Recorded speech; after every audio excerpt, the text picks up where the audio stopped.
ખાતે ડાકોર ઉમરેઠ રોડ ઉપર ગમખ્વાર અકસ્માત સર્જાયો। ડાકોર ઉમરેઠ રોડ પર આવેલ આરોગ્ય ધામ પાસે અકસ્માત। ટ્રક ડ્રાઈવર નશાની હાલતમાં નવીન બનેલા ફ્લાયઓવર પરથી નડિયાદ તરફ જતો હતો। ટ્રકમાં ઇંગ્લિશ દારૂની બોટલ પણ જોવા મળી હતી।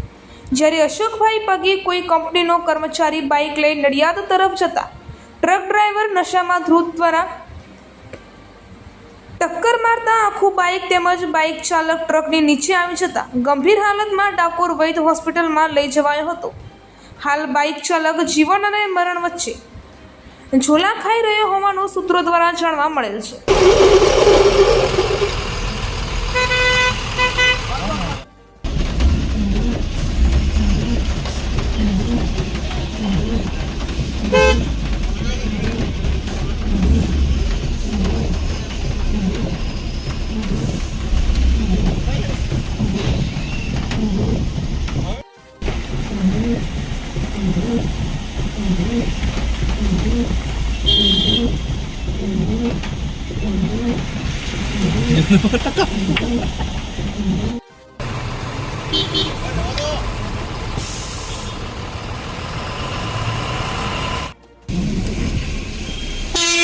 બંધ કરો।